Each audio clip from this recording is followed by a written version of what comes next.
자, 오늘은 선한 마음을 품어도 하나님은 복을 주십니다 라는 제목으로 함께 하나님의 말씀 나누도록 하겠습니다. 여러분, 범블비라는 단어를 혹시 들어보셨나요? 범블비. 영화 트랜스포머를 보면은 등장하는 저 노란색 로봇 이름이 범블비라고 합니다.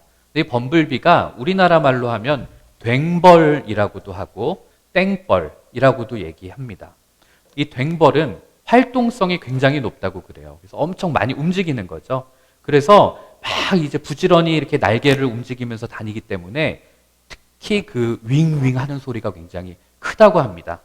그래서 이 땡벌을 보시면 덩치가 다른 벌들에 비해서 굉장히 커요. 이 벌도 곰처럼 크다고 그래가지고 때로는 웅봉이라고도 불렀다고 해요. 자, 근데 이 그림을 한번 보시면 이 괭벌은 몸통에 비해서 날개가 상대적으로 좀 작습니다. 그래서 이 생물학자들이 말을 하는데 사실은 이 비율이라면 원래 이 괭벌은 날아다니지 못하는 게 사실은 정상이라고 그래요. 그런데도 희한하게 이 괭벌은 잘 날아다닙니다. 반면에 생물학적으로 전혀 문제가 없어요. 나는데 전혀 문제가 없는 새도 있어요. 근데 그 새가 바로 닭이에요. 닭. 이 닭은 나는 데 있어서 전혀 문제가 없는 날개의 크기를 갖고 있는데도 날지를 못해요. 그래서 이것도 생물학자들이 말하는 어떤 궁금한 것 중에 하나라고 얘기를 합니다. 그래서 어떤 사람들은 뭐 그런 우스갯소리도 해요. 괭벌에게는 누가 그렇게 말했대요. 너는 몸통에 비해서 날개가 작아서 날 수가 없어 라는 말을 해주질 않았대요. 그래서 괭벌은 그냥 정신없이 날개짓을 하다가 날게 되었다는 거죠. 그리고 또 닭에게는 누가 그렇게 얘기했대요. 너는 못 날아 라고 얘기했더니 닭이 자기가 날 수 있는데도 불구하고 그저 땅바닥에 모이나 먹으면서 그것만 좋아 먹으면서 그렇게 사는 존재가 되었다라는 것이죠. 우리 모두는 다 어떤 자연 법칙 속에 살아가고 있습니다. 하지만 그 자연 법칙이 우리들의 모든 것을 결정하는 것은 아닙니다. 날 수 있냐, 날 수 없냐는 날개의 크기가 결정하는 것이 아니라는 거죠. 여러분들에게 질문 한번 해보고 싶습니다.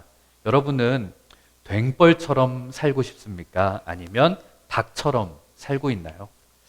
혹시 여러분들 중에 지금 누군가가 누군가의 어떤 말을 통해서 야, 너가 뭘 할 줄 알아? 너는 가진 것도 없고 너는 배운 것도 없고 너는 능력도 없어서 안 돼. 이런 말 때문에 스스로를 어떻게 보면 날아보려고 하는 그런 마음조차 포기해버린 사람들이 있지는 않습니까? 아니면 나는 좀 뭔가 더 있어야 돼. 나는 좀 더 큰 날개가 있어야 돼. 그래야만 내가 날아다닐 수 있을 텐데. 그러면서 마음의 어떤 원망과 불평, 더 큰 날개를 가지려고만 하는 그런 욕심만을 가지고 살아가고 있는 분은 혹시 있지 않습니까? 아니면 나는 날개에 충분한 날개를 가지고 있음에도 불구하고 날아보려는 시도조차 하지 않고 그저 세상에 떨어진 땅바닥에 떨어져 있는 그 모이만 좋아 먹으면서 나는 이렇게 살아도 만족해 라고 생각하면서 그렇게 살아가고 있지는 않습니까? 저와 여러분이 비록 좀 작은 날개를 가지고 있다 할지라도 이 괭벌처럼 하늘을 정말 부지런히 날아다니고 마음껏 날아다니는 그런 인생이 되었으면 좋겠습니다. 요즘은 이제 배를 타면 다 모터로 움직이고 그렇게 하지만 그 이전 시대에는 옛날에는 바람을 이용해서 우리가 항해를 했었습니다. 그런데 이 시대의 배의 방향을 우리가 결정짓는 것은 어떤 배의 크기나 혹은 바람의 방향이 아니었어요. 바로 무엇이었냐면 어떤 형태의 바람이 불던지 간에 배 한가운데 세워져 있는 이 돛이라는 것을 어떤 방향으로 세워두고 어떤 방향으로 묶어두느냐에 따라서 배의 방향이 결정이 됩니다. 그리고 때로는 배 위에서 전혀 보이지는 않지만 저 밑바닥에는 이제 배 뒤편에 있는 키가 연결되어 있어요. 그래서 배 키를 움직였을 때 배 방향을 조정할 수 있는 거예요. 그러니까 잘 보면 아무리 웅장하고 화려하고 거대한 배가 있다고 해도 그 배를 움직이는 것은 그 눈에 보이지 않는 작은 방향 키, 그리고 바람의 색이나 바람의 방향이 아니라 돛의 방향이 이 배가 어디로 가는지 그 방향을 결정한다는 거죠. 그렇다 보니까 같은 바다에 배들이 둥둥 떠 있는데 바람은 분명히 같은 방향으로 불고 있는데 어떤 배는 앞으로 가고 어떤 배는 가지 못하고 심지어 어떤 배는 뒤로 가기도 한다는 거죠. 신기한 일이죠. 모두가 같은 바람이 불어오면 한 방향으로 다 가야 되는데 그렇지 않다는 거예요. 그런데 똑같은 바람 속에서 전혀 다른 방향으로, 심지어는 어떤 배는 맞바람이 불어서 갈 수 없는 상황인데도 불구하고 그 바람을 타고 훨씬 더 빨리 앞으로 나아가는 모습을 보게 된다는 거죠. 자, 왜 배 얘기를 했냐면 사실 이 배를 타고 항해를 간다라는 거는 우리 인생과 굉장히 비슷합니다. 우리가 먼저 인생에서 인정해야 될 것 한 가지가 있는데 그건 딱 하나. 우리는 인간이라는 존재. 그렇기 때문에 내가 원한다고 해서 저 북서풍에서 오는 바람의 방향을 남서풍으로 바꾼다거나 아니면 내가 원한다고 해서 막 강풍이 부는데 그 바람을 오지 않게 바람을 막는다거나 할 수 있는 능력은 우리에게 없어요. 그렇기 때문에 바람이 안 불어도 그걸 받아들여야 되고 또 때로는 바람이 너무 많이 부는 것도 어쩔 수가 없어요. 우리는 그걸 받아들여야만 되는 그런 인간이라는 존재라는 거죠. 이처럼 너무나도 무기력해 보이는 인간, 바람 하나도 내가 어떻게 할 수 없는 그런 무기력해 보이는 인간이지만 그 무기력해 보이는 우리들에게 하나님께서는 지혜를 주셨다는 겁니다. 너희들이 바람을 결정할 수는 없지만 그 바람에 맞추어서 돛을 움직일 수는 있다. 인생길을 걸어갈 때, 우리 인생의 항해를 나아갈 때 주변에 어떤 바람이 부는지 우리는 알 수 없어요. 정말 민혁이가 나아가는 발걸음 속에 민혁이 정말 잘 풀리도록 순풍이 불 수도 있지만 진짜 가는 곳곳마다 민혁의 인생을 방해하는 옆에서 막 날아오는 태풍들이 불 수도 있고 아니면 내가 좀 바람이 불어줘야 되는데 인생에 전혀 바람이 불지 않는 그런 때가 올 수도 있다는 거죠. 그렇기 때문에 우리는 바람의 방향, 바람에 오는 것 우리가 결정할 수 없어요. 그러나 지혜로운 사람들은 하나님의 주권을 인정하고 그리고 그 안에서 그럼 나는 어떻게 살아야 되는가 이걸 생각하는 사람이라면 바람이 불어올 때 내 마음의 돛은 어떻게 조정을 하고 어떻게 움직여야만 이 바람 속에서도 내가 원하는 인생의 방향으로 나아갈 수 있는가 이거를 고민하는 사람이 지혜로운 사람이라는 거죠. 참 살다 보면 누구나 다 겪게 되는 아픔과 상처들이 있어요. 아마 지금 청소년들도 그래도 너희들 나름대로 부모님의 상처가 있고 어른들에게 상처가 있고 학교에서 상처가 있고 아픔이 있을 거라고요. 어떤 사람은 가정 형편의 어려움이 있을 수도 있어요. 그리고 어떤 사람들은 어떤 가족의 파괴, 가족이 정상적인 모습에서 깨어진 그런 모습 속에서 상처를 받기도 해요. 그리고 또 사회생활을 하거나 학교 생활을 하면서 어떤 조직 생활을 하면서 그 안에서 갖게 되는 폭력도 있을 수 있고 또 부당한 대우도 있을 수 있고 그런 것들 때문에 우리들의 삶이 망가지고 깨질 때가 있다는 거죠. 물론 그런 일이 겪지 않도록 우리 삶 가운데 그런 일이 일어나지 않도록 우리가 노력은 해야 되지만 만약 우리들에게 그런 일이 일어났다고 한다면 그런 상황 앞에서 우리가 가져야 될 마음은 무엇인가? 이런 상황 속에서도 내 마음의 돛은 어떻게 방향을 잡고 나아가야 되는 것인가? 그거에 대한 이야기를 나눠보려고 해요. 우리가 한국인으로 태어난 것 바꿀 수 없어요. 그리고 우리가 남자, 여자로 태어난 것도 바꿀 수 없어요. 그리고 심지어 내가 이런 부모님 밑에서 태어난 거 내가 부모님 바꿀 수도 없어요. 그리고 너희들 각자가 가지고 태어난 성격과 기질이 있을 거예요. 그건 안 바뀌더라고요. 그건 안 바뀌어요. 성령님도 그건 어떻게 못 하시는 거예요. 다만 그걸 들어 쓰시는 거죠. 그 기질도 내가 바꿀 수가 없어요. 이런 모든 것들을 우리가 바람이라고 생각했을 때 그렇다면 나는 지금 이 자리에서 그 바람이 부는 곳에서 나는 어떻게 해야 내가 더 나은 삶을 살 수 있을까? 이것을 고민하는 게 인간으로서의 지혜라는 거죠. 예수님에 대한 이야기를 한번 해볼게요. 정말 이 땅의 모든 사람들이 하나님의 말씀을 불순종하고 있었어요. 그게 하나님이 너무 안타까웠기 때문에 자신의 아들 예수 그리스도를 이 땅을 구원할 수 있는 사람으로 보내셨어요. 예수님이 이 땅에 왔을 때 예수님의 그 구원 사역을 도와주려고 사람들이 막 줄 서 있고 제가 하겠습니다. 예수님 뭘 도와드릴까요? 이랬을까요? 그런 사람에 대한 기록이 별로 없습니다. 아무도 예수님을 떠받들어 주지 않았어요. 그리고 그분의 일을 제가 헌신하겠습니다라고 자원해서 나선 사람도 없었어요. 심지어는 제자들이라고 했던 사람들조차도 나중에는 다 도망가 버렸어요. 그리고 그 당시에 있던 종교 지도자들, 그 사람들은 예수님이 뭐만 하면 옆에서 하는 족족 시비를 걸고 방해를 했습니다. 정말 하나님의 뜻대로 살아가려고 하는 사람을 주변에서 찾기가 힘든 그런 시대였어요. 바람이라는 관점에서 본다면 예수님이 사역을 해나가는 관점, 예수님이 살아가는 그 기간 동안에 예수님에게 도움이 되는 바람은 하나도 불지 않았었습니다. 그러나 우리 예수님은 결국 마침내 하나님의 뜻을 이루게 됩니다. 그리고 예수님은 십자가에서 나는 다 이루었도다 라고 말씀하시죠. 예수님은 인생을 살아가면서 결국은 자기가 원하는 그 목적지까지 도달했던 분이에요. 그런데 예수님이 원하는 목적지까지 간 게 원하는 바람이 불어서가 아니라는 거예요. 돕는 사람이 있어서가 아니었다는 거예요. 예수님 스스로가 어떤 한 방향을 갖고 한 목표를 갖고 그거를 묵묵히 인내하고 하나님의 말씀대로 순종하면서 살아가면서 그 길을 갔다는 거죠. 그래서 성경은 이러한 예수님의 삶을 놓고 우리에게 이렇게 권면해요. 빌립보서 2장 5절을 보면 너희 안에 이 마음을 품으라. 곧 그리스도 예수의 마음이다. 하나님을 섬기고 또 이 땅에서 예수님의 제자로 예수님을 따르기로 결단하는 너희들은 이 예수님의 마음을 품어야만 너희들이 그렇게 살 수 있다. 자, 그런데 이 성경 본문을 보면 영어 성경 중에 이 성경을 어떻게 번역을 했냐면 저는 이 표현이 굉장히 와닿았어요. 여기서 말하는 예수님의 이 마음이라는 것을 태도라는 단어로 번역했어요. attitude. 태도를 가져야 된다. attitude. 태도가 중요하다라는 말을 해요.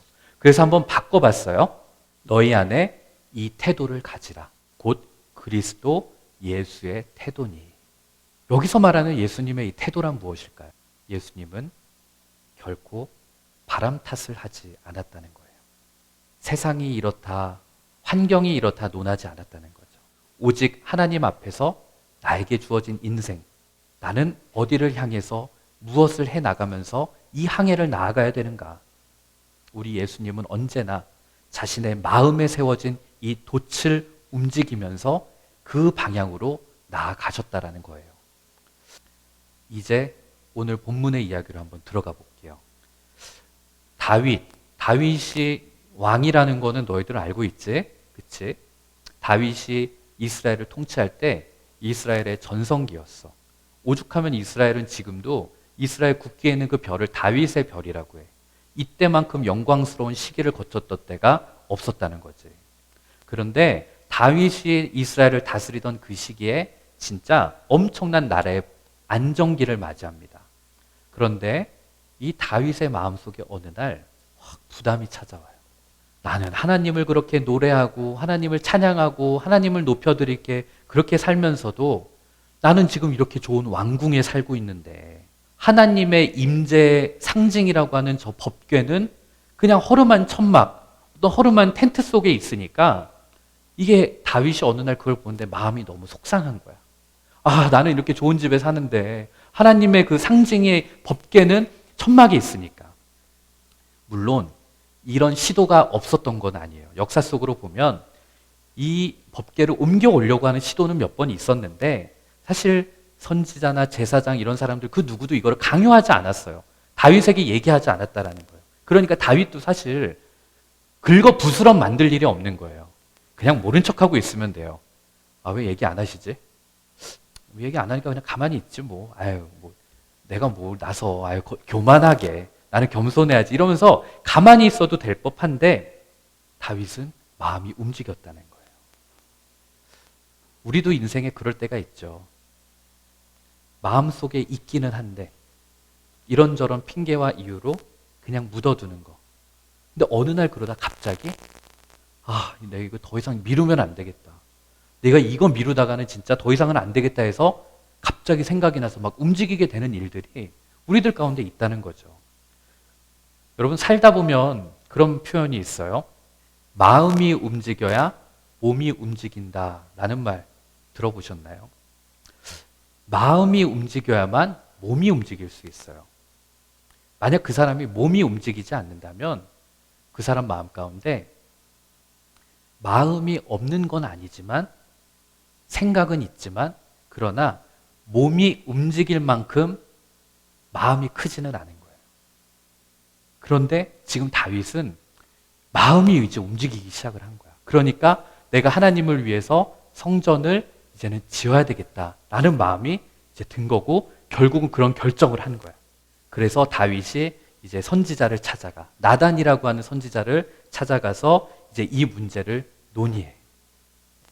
그게 바로 오늘 읽었던 1절과 2절인데 1절에 보면 이렇게 되어 있습니다. 여호와께서 주위의 모든 원수를 무찌르사 왕으로 궁에 평안히 살게 하신 때에 지금 다윗의 상황을 얘기하는 거야. 다윗은 지금 너무 평안히 잘 살고 있는 그 상황, 그 평안하던 때에 2절 왕이 선지자 나단에게 이르되 볼지어다 나는 백향목 궁에 살거늘 하나님의 궤는 휘장 가운데 있도다 이렇게 되어 있어요. 잘 여기서 보면 다윗이 대단한 건 이거예요. 다윗은 지금 삶에 어떤 문제가 생겨서 하나님을 생각하거나 하나님을 위한 일을 하겠다고 말한 게 아니었어요. 어떤 인간적인 욕망이나 내 문제 해결을 위해서 하나님을 위해 뭔가 하려고 하는 게 아니었다는 거죠. 어느 날 갑자기 그냥 하나님의 그 언약 궤에 대한 마음이 생겨난 거예요. 어떤 복을 받기 위해서도 아니었고요. 그저 하나님을 존귀하게 여기고 하나님을 높이고자 하는 그 마음. 야, 인간에 불과한 나는 이렇게 잘 만든 백향목 궁에서 살고 있는데 정작 하나님의 상징이라고 하는 저 법궤는 저런 허름한 천막 속에 있다? 이건 아닌데. 나보다 하나님이 더 높임을 받으셔야 되는데. 말 그대로 다윗은 신앙에서 하나님을 사랑하는 마음에서 온 거예요. 때로는 우리 그런 거 있잖아요. 내가 하나님을 위해서 이 일을 하면 하나님이 나를 사랑해 주겠지? 나에게 복을 주시겠지? 이런 동기로 하나님 앞에 나아가고 헌신하는 거 있어요. 맞아요. 그래도 하나님은 그걸 사랑하세요. 그러나 다윗은 지금 그런 상황이 아니에요. 잘 먹고 잘 살고 아무 문제가 없는데 마음에서 내가 하나님을 위해서 뭔가 해야 되겠다라는 마음이 생겨난 거예요. 하나님을 사랑하는 마음, 하나님을 존중히 여기는 마음, 나보다 하나님을 더 높여드리는 그 마음 속에서 바로 이 신앙이 표현됐다라는 거예요. 우리 교회 안에 있으면 할머니 권사님들 보시면 그분들이 얼마나 신앙생활을 정성스럽게 예배를 대하는지 우리 친구들은 본 적이 있는지 모르겠어요. 우리 권사님들은 정말 헌금하실 때 지금은 내가 그런 권사님을 우리 교회에서 본 적은 없지만 옛날 권사님들은 헌금을 빨아서 하셨어. 빨아서 다림미로 다림질하고 하는 할머니 권사님도 계셨고 그리고 지금 우리 교회 권사님들도 주일날 올 때 입을 옷을 미리 준비하신대.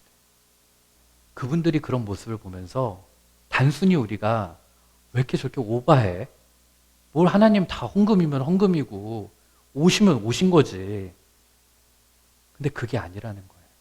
우리 할머니 권사님들, 어르신들 보면 그거를 꼭 내가 하나님 앞에 어떤 복을 받겠다, 하나님 앞에 예쁨을 받겠다, 인정을 받겠다라는 행동으로 나온 게 아니라 하나님을 정말 귀한 마음으로 여기셨던 거예요. 그래서 우리 옛날 믿음의 조상들, 우리 어르신들은 성전, 예배당, 교회 안에 있는 물건들 이런 것들을 너무나도 소중하게 여기셨어요. 물론 이 예배당, 이 건물 자체가 성전이라는 건 아니에요. 예배당 자체가 거룩한 건 아니에요. 만약에 신도중앙교회 예배당에서 이 안에서 하나님과 전혀 관계없는 행동들이 일어나고 관계없는 일들이 벌어진다면 여기는 성전이라고 할 수 없겠죠. 제가 쓰는 이 마이크를 제가 지금 예배당에서 설교를 할 때 쓰기 때문에 이것도 거룩한 성물이 되는 거예요. 제가 만약 이거를 끼고 클럽에 가서 디제잉을 하고 있다. 그럼 이거 성물일까요? 이건 그때는 성물이라고 말할 수 없는 거예요. 이 예배당도 마찬가지예요. 예배라는 목적으로 우리가 세워졌기 때문에 여기를 성전이라고 하는 거죠. 여기 있는 의자들, 여기 있는 조명들, TV, 컴퓨터, 이 모든 것들이 거룩한 목적을 위해서 사용되고 있기 때문에 우리는 그것들을 거룩하다라고 얘기를 하는 거죠. 자, 우리가 예배를 드리고 돌아간 이 자리에 쓰레기와 껌과 휴지, 종이 이런 것들이 떨어져 있으면 될까요? 안 되죠. 자, 근데 왜 안 되는 걸까요?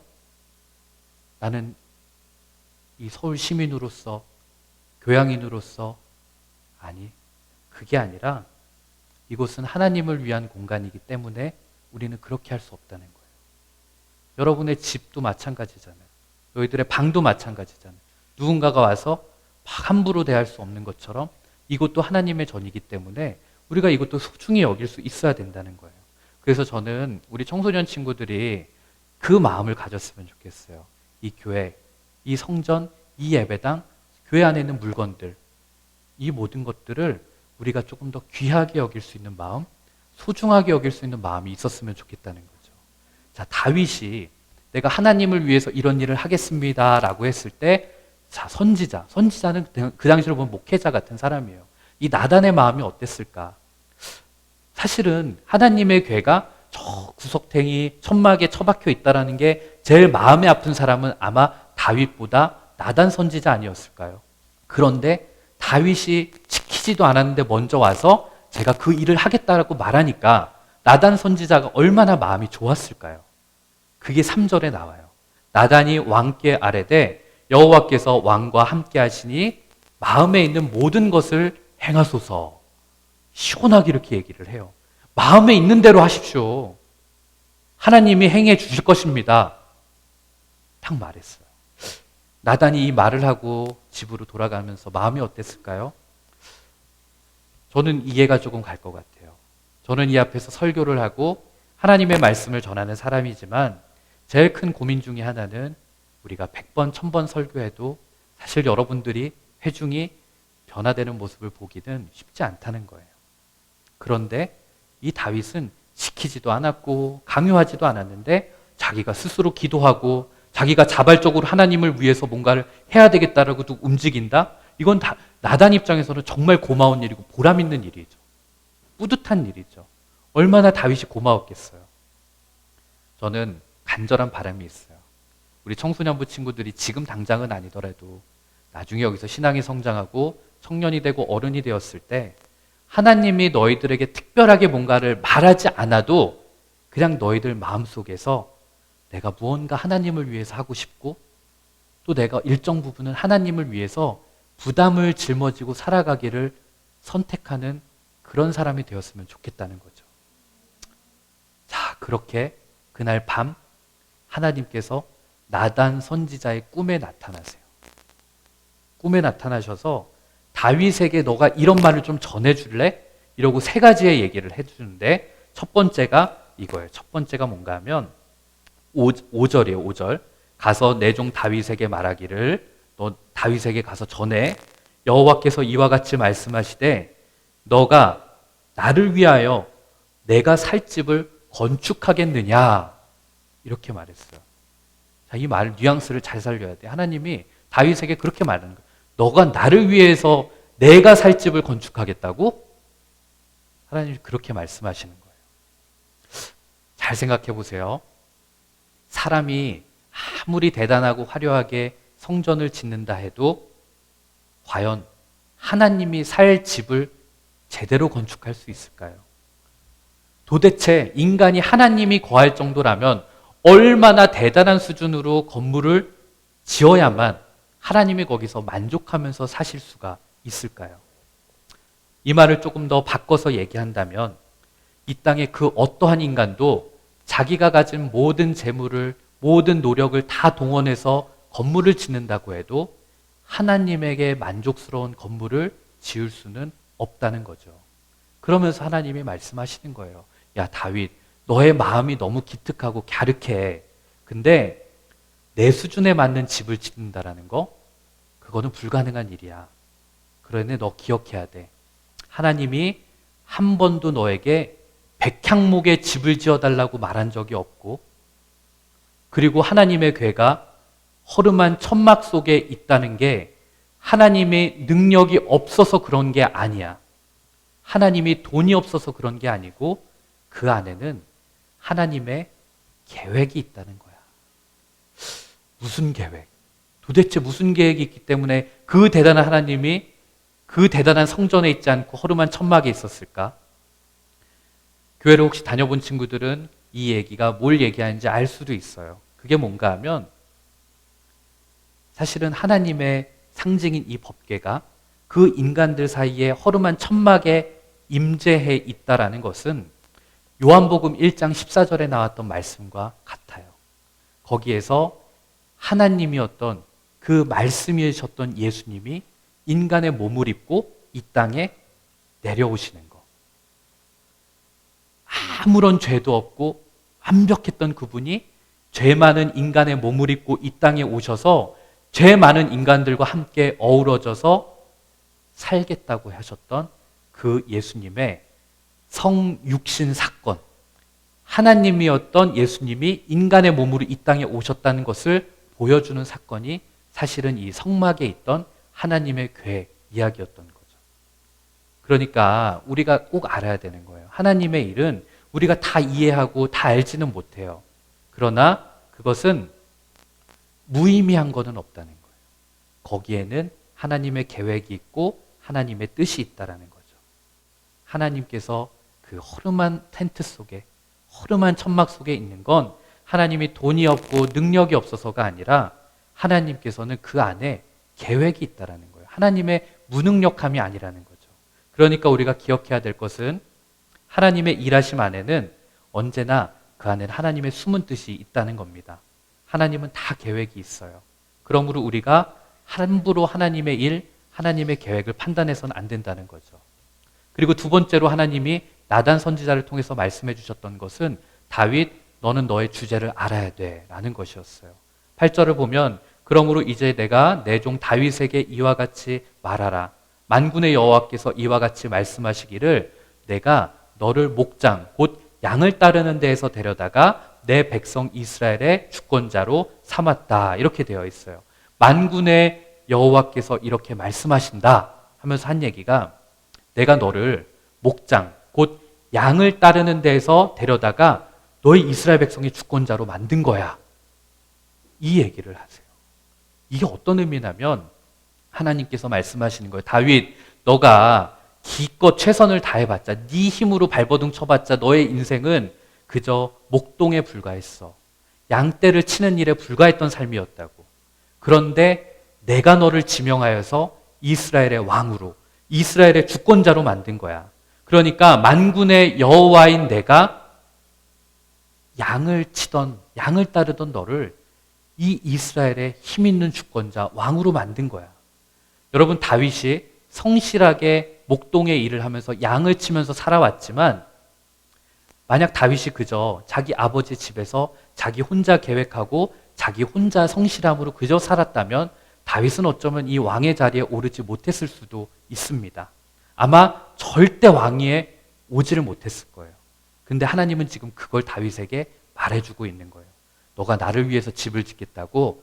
그거 좋은 생각 맞아. 고마워. 그러나 이 집을 짓는 일은 너가 이걸 하면서도 잊지 말아야 될 게 있어. 그건 뭔가 하면 너가 이 집을 지을 수 있다고 할지라도 그 집을 짓는 능력과 그 집을 지을 수 있는 자원과 그 집을 지을 수 있는 돈, 이 모든 것 누가 준 거라고?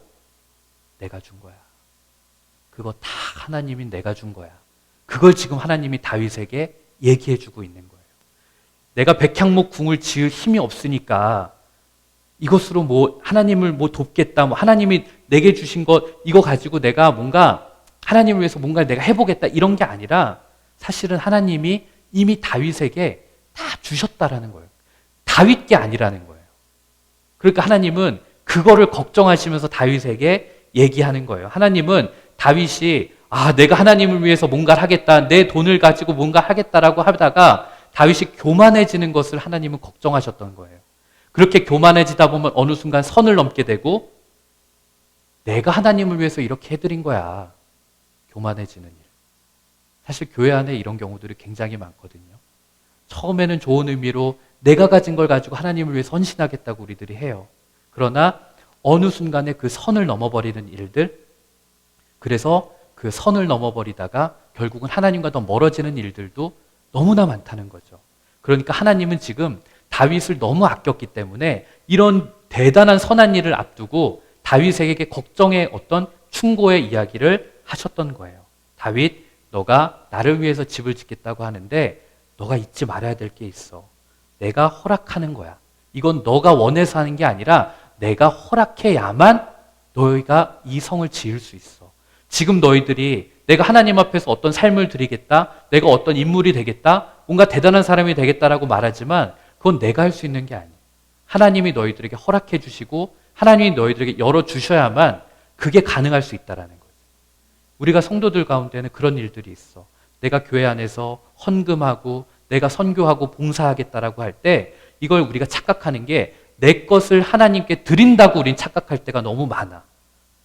그런데 이럴 경우는 하나님을 위해서 정말 많은 수고와 헌신을 하고 나서도 하나님께 복을 많이 못 받게 되는 일들이 비일비재하다는 거야. 왜 그랬을까? 이거는 내가 그냥 하나님이 나에게 주신 거 가지고 그냥 내가 이걸 한다라는 그런 태도여야 되는데 내 걸 가지고 내가 하나님을 위해서 뭔가 한다라고 우리가 착각하기 때문이에요. 하나님 너무 가난해. 하나님 너무 가진 게 없어. 그러니까 내가 좀 내 돈 좀 드려야 되겠어. 내가 뭐 좀 교회를 위해서 내가 뭔가를 좀 해야 되겠어. 근데 이거는 하나님이 가난해서도 아니고 교회가 무능해서도 아니고 어차피 내가 가진 것들은 다 하나님이 주신 것이고 하나님이 나에게 주신 걸로 다시 내가 하나님께 드린다라는 생각이라는 거죠. 근데 우리가 이 자세로 예배를 드려야 되는 거예요. 오늘 예배 드릴 때 지금 너희들의 마음 가운데 혹시 그런 마음이 있지는 않니? 11시네. 내가 또 가서 예배 한번 드려줘야지. 우리 부모님이 엄마가 예배 가라고 하니까 까짓거 뭐 와서 예배 한번 드리는 거 뭐 어렵나.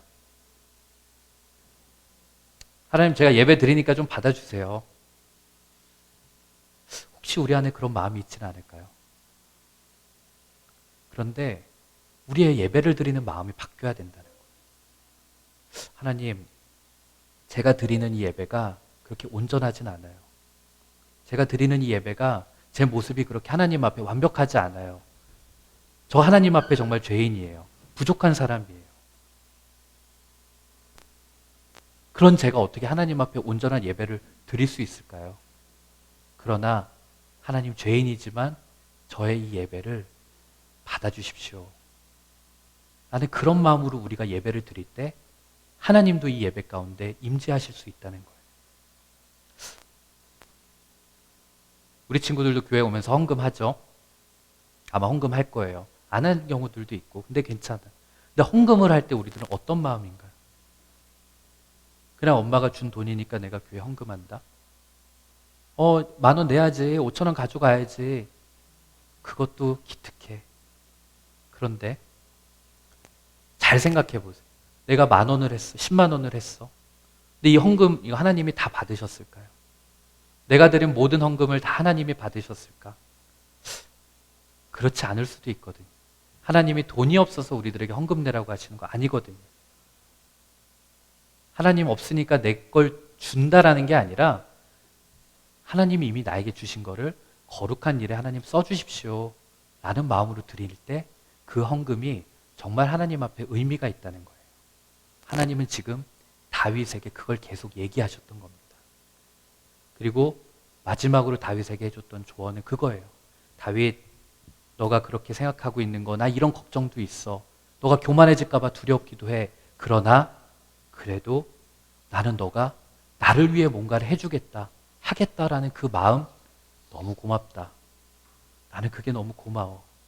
그래서 훗날 다윗이 이 성전을 짓지는 못하지만 다윗의 아들 솔로몬이 이 성전을 짓게 되는데 그때 다윗이 하나님 앞에 소원을 아뢰던 그 일을 이렇게 표현해요. 내 아버지 다윗이 이스라엘 하나님 여호와의 이름을 위하여 성전을 건축할 마음이 있었더니 여호와 하나님께서 내 아버지 다윗에게 이르시되 너가 내 이름을 위하여 성전을 건축할 마음이 있으니 이 마음이 너에게 있는 것이 좋도다. 하나님 입에서 좋다라는 말이 나오는 순간에 하나님은 결코 가만히 있지 않는 분이세요. 다윗에게 3가지의 복을 약속하세요. 저는 이 말씀 준비하면서 우리 선생님들 그리고 우리 청소년 아이들 모두가 이 3가지의 복을 받았으면 좋겠다 하는 마음으로 사실 말씀을 준비했어요. 그 첫 번째 복이 그의 이름이 위대해질 거라는 거예요. 조금 전까지만 해도 하나님이 다윗에게 뭘 얘기하셨죠? 야, 내가 너 양치던 너를 왕으로 만들었잖아. 그러니까 너 겸손해야 돼. 그렇게 말하지만 그와 동시에 하나님은 야, 너 왕으로 너의 인생이 끝난 게 아니야. 나는 왕인 동시에 너는 모든 민족에게 가장 유명한, 가장 이름이 알려진 왕으로 내가 너를 만들어줄 거야. 라는 복을 약속하신 거예요. 그게 9절에 있어요. 너가 가는 모든 곳에서 내가 너희와 함께 있어서 너의 모든 원수 너 앞에서 그들을 다 멸하였은즉 땅에서 위대한 자들의 이름같이 너희들의 이름을 하나님이 위대하게 만들어주겠다. 약속하셨어. 그리고 두 번째 복은 뭔가? 위대해지고 유명해지는 것뿐만이 아니라 그의 삶을 안정적으로 살게 해주시겠다는 거예요. 삶의 안정, 평안을 주시겠다는 거예요. 그게 10절과 11절의 말씀이에요. 내가 또 백성 이스라엘을 위하여 한 곳을 정하여 그를 심고 그를 거주하게 하고 다시 옮기지 못하게 하며 악한 종류라는 건 다시 말해서 나쁜 민족들이야. 너희들이 사는데 너희들을 방해하고 너희들을 해코지하고 공격하고 어떻게든 너희들을 쓰러뜨리려고 하는 사람들을 얘기하는 거야. 근데 그들로 하여금 전과 같이 그들을 이제 해하지 못하게 하겠다. 그러니까 너희들이 다치지 않도록 너희들을 보호해 주겠다라는 말씀인 거야. 그리고 11절에 전에 내가 사사에게 명령하여 내 백성 이스라엘을 다스리던 때와 같이 아니하게 하고 너를 위해 모든 원수에게서 벗어나서 편히 쉬게 하리라. 그리고 여호와가 또 너에게 이르노니 여호와가 너를 위하여 집을 짓고 이렇게 되어 있어. 사사시대, 지난번 내게 얘기했잖아. 가장 성경에서 말하는 추악한 시대였다고. 근데 사사시대처럼 너희들을 두지 않겠다고 약속하셨어. 그리고 너희들 원수들의 공격에서 안전하게 지켜주겠다. 하나님이 보호하시고 하나님이 지켜주시기 때문에 삶의 안정이 주어진다는 거. 지금 우리 모두는 불안정한 시대 속에 살아가고 있어요. 내일 나에게 무슨 일이 일어날지 모르고 앞으로 우리는 무엇을 하면서 살아가야 될지 모르는 이 시대 속에서 하나님이 지금 우리들을 안정, 평안으로 지키겠다고 하는 이 복은 정말 이 시대를 살아가는 우리들에게 가장 귀한 축복이라는 거죠. 그리고 세 번째 복은 너희들의 후손들이, 너희들의 자손들이 잘 될 거야 하는 약속을 해주셨어요. 그게 마지막이죠. 여호와가 너희에게 이르노니 여호와가 너를 위한 집을 짓겠다. 하나님은 지금 다윗이 하나님 집을 고민하고 있는데 하나님은 정작 다윗의 집을 고민하고 있다는 거예요. 근데 그 집은 단순히 어떤 건물을 얘기하는 것이 아니에요. 다윗의 가문, 너희들의 집안을 내가 세우겠다라는 약속의 말씀이었습니다. 사실 다윗 시대에는 다윗이 왕이니까 그 아들이 왕위를 잇는 거 당연한 거 아니었어요. 왕은 다음 선지자가 기름 부으면 다른 사람이 될 수도 있는 거였어요. 그러나 하나님은 다윗에게 너의 자손들이 대대 손손 이어서 그들이 이 나라를 통치하게 될 거야. 그 약속을 했던 거예요. 저는 오늘 이 세 가지 복들, 근데 이거 잘 생각해 보면 다윗이 지금 이 약속의 복들을 받기 위해서 한 게 뭐가 있나요? 한 거 없어요. 무슨 돈을 모았습니까? 일꾼을 고용했습니까? 설계도를 그렸습니까? 아무것도 한 게 없어요. 그냥 하나님을 향한 바른 마음, 하나님을 향한 올바른 생각, 그것을 나단 선지자에게 말한 것밖에 없다는 거예요. 너희들이 하나님 위해서 뭔가 대단한 일을 하는 거 지금 안 해도 된다는 거야. 무슨 너희들 보고 감사헌금을 얼마 내고 교회를 위해서 매일 나와서 봉사하라고 그거 아니야. 그냥 너희들이 마음 가운데 하나님을 향한 바른 마음만 품으면 하나님은 지금 너희들에게 이러한 복을 주시겠다고 약속하셨단 말이에요. 저는 우리 청소년부 그리고 우리 선생님들도 마찬가지예요. 저도 마찬가지예요. 우리 마음 가운데 하나님을 향한 선한 마음이 있었으면 좋겠어요.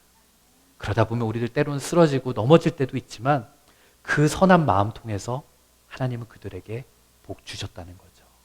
무쪼록 우리 청소년부, 우리 선생님들, 우리 그렇게 이 마음의 중심, 하나님을 향한 선한 마음 갖고 살아가는 저희 모두가 되었으면 좋겠습니다.